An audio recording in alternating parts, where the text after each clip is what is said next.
When I started on this journey and What the Bleep came around, and that became an overnight sensation, and I was doing all the Bleep conferences, people ask me the same question. And I pay attention to questions because that's what's the real dialogue. They would say, okay, your thoughts create your reality. Okay, how do you do it? I thought that was a great question because this is a time in history right now.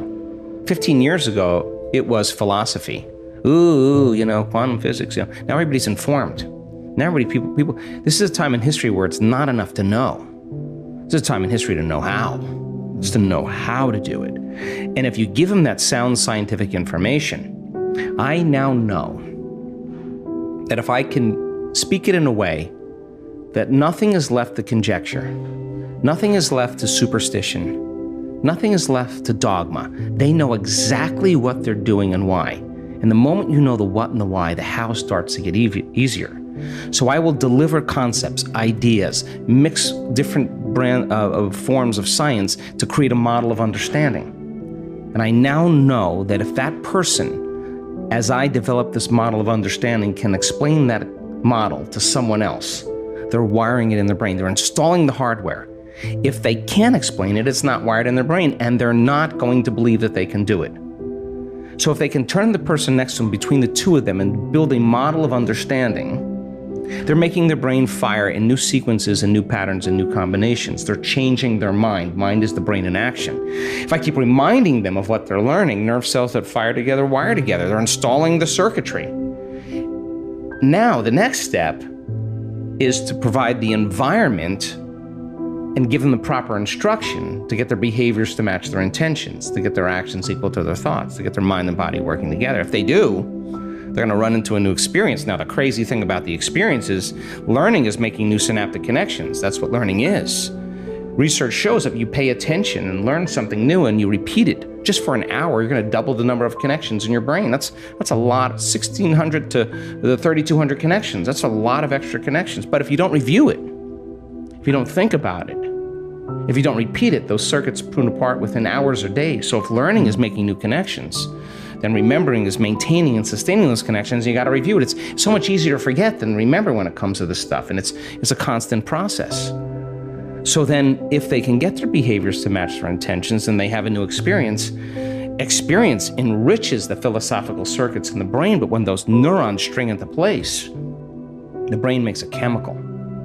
And that chemical is called a feeling or an emotion. And when you start feeling unlimited, when you start feeling worthy, when you are having an experience that causes you to be more in love with life, it is that chemical release from the limbic brain that teaches your body chemically to understand what your mind has intellectually understood.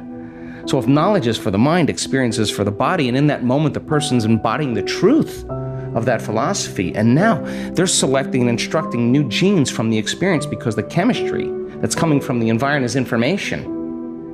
And so genes make proteins, and all of a sudden they start wearing a different body. Repeat it over and over again. Do anything over and over again. Neurochemically, you'll condition your mind and body begin to work as one. Do it enough times, now your body will know better than your conscious mind. Now it's innate in you.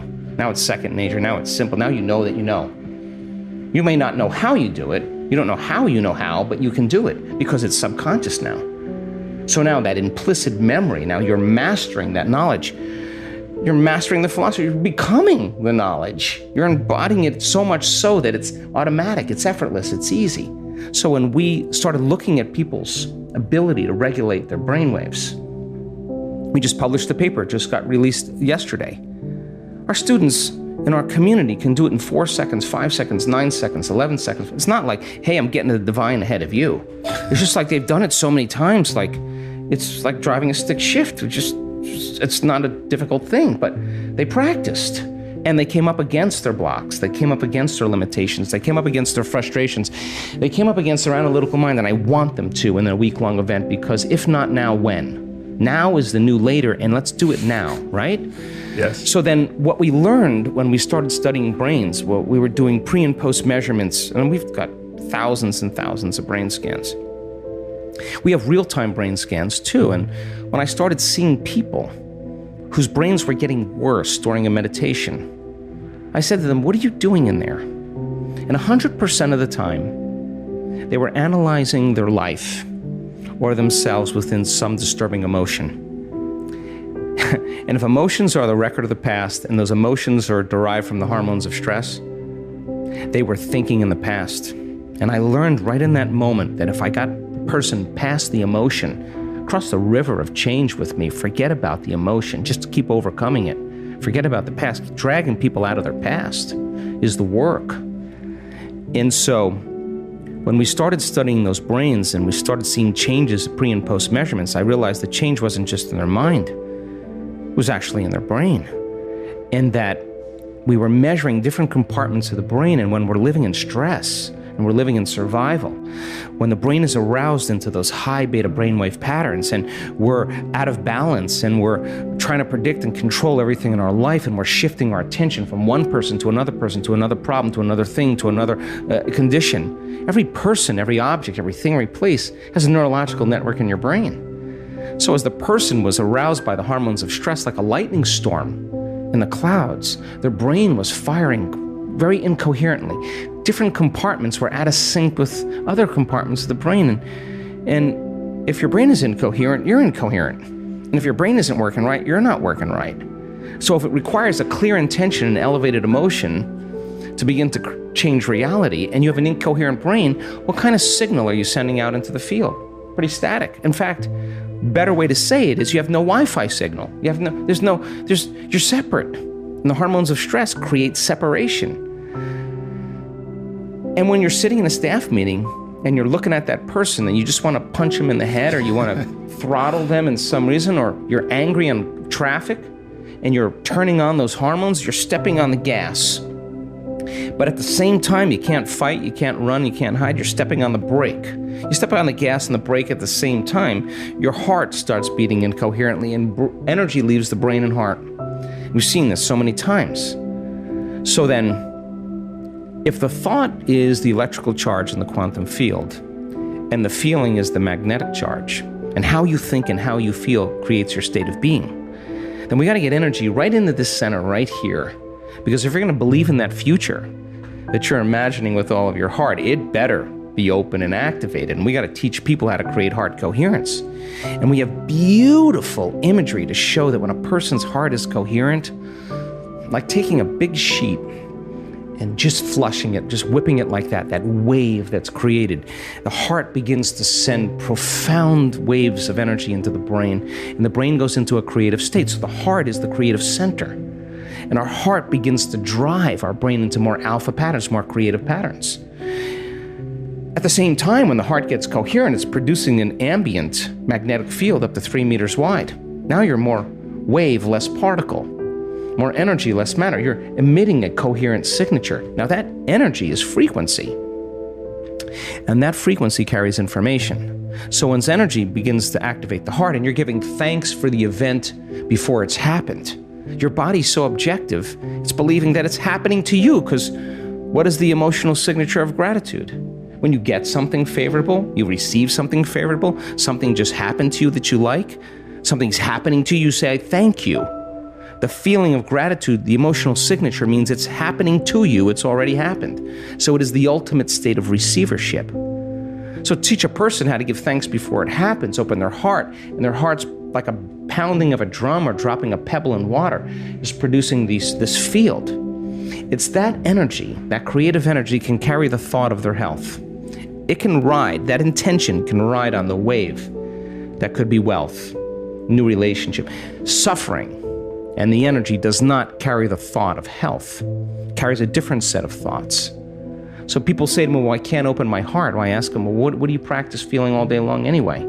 Because you're so good at feeling something else, you haven't practiced feeling it. So then, when we teach people this formula, they have to keep overcoming their thoughts, overcoming their impatience, overcoming the programs, they come right up against it. Anything that's standing in the way between them and their connection, they got to do business with it.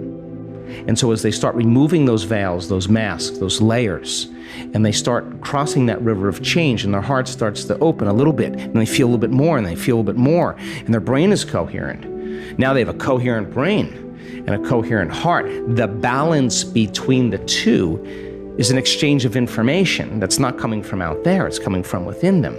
And now they have a Wi-Fi signal. And now they're connected. When your heart opens and your brain is coherent, you feel connected to something greater. You don't feel separate any longer. So then, can you then get so good at it that no person, no condition, no experience in your life is going to move you from it? That's the name of the game. That's the Wi-Fi signal now. And so now, whatever you broadcast into the field is really your experiment with destiny. Not for the whatever you get, but for the fact that you created it. That's the fun part. And then, so many people, I have people in our work that created so much wealth. The first thing they did? They gave it away. Well, of course they would, because they now believe they can create it again. So now what? Now you just get good at giving. It's no longer about that. What do you want? You're going to get that car, and then you're going to be like, I'd rather drive the Mini. I don't really care about that whatever car. I'm just happy with what I have. So when you're at that point where you're so whole that you don't care what people think about you, when you're so happy with yourself that you're free, you don't care what you look like, you're just happy with you, man, that's freedom for people. That's so much freedom. So it brings me great joy to witness transformation. And that formula then, I always tell people, don't work on your healing. Work on learning the formula. Once you learn the formula and get it down, the healing will be the side effect of your personal change. So we teach that formula after about 10 years of research and looking at all the data. And we have great universities right now around the world that are very interested in what we're doing. It happens once, it's an incident. It happens twice, it's a coincidence. It starts happening over and over again. It's a law. So we're seeing people, all shapes, all colors, all ages, all sizes, doing the miraculous. Yeah. Hell is living in survival. That's it. And you either live in survival or you live in creation. And living in creation is such an elegant moment because you have to disconnect from everything known. And you have to get so present that time is no longer of the essence. You are in the internal present moment. This is a flip. Because when we're living by our senses in three-dimensional reality, this space-time continuum, there's an infinite amount of space. And with an infinite amount of space, I'm local. I have a body, I'm local in space and time. And then I want to move from here to the door. At one point of awareness, Joe Dispenza, my other point of awareness, the door. So in order for me to go from here to the door, I got to move my body through space. And guess what? That takes time. So if I'm creating matter to matter, here's me, Joe Dispenza, where's my dream? Way over there. Why is it way over there? Because my brain is automatically estimating how long I'm going to have to work and go back and forth to work. And it's going to take time and it's going to take energy to finally manifest that home or that car or whatever. And you're going to have to work hard or you're going to rush faster to get it done. And when you finally pay off that house or whatever, you're too tired, too exhausted to enjoy it. When you pass through the eye of the needle into the quantum and you enter that realm of time-space, it's a different world. There's an infinite amount of time. Time is eternal. There's an infinite amount. Now think about this. How much could we get done if we had an infinite amount of time? We could get anything done we wanted, but we might not want to do anything at all. Exactly. But if you had all the time in the world, there's infinite possibilities. That's the quantum. And in the realm of time-space, there's no past, there is no future. It's all happening now. And so there's no past lives or future lives. They're stacked on top of each other.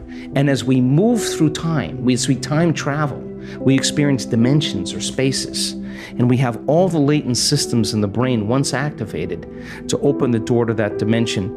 And it only takes one experience of entering that place that you cannot see the world the same way again.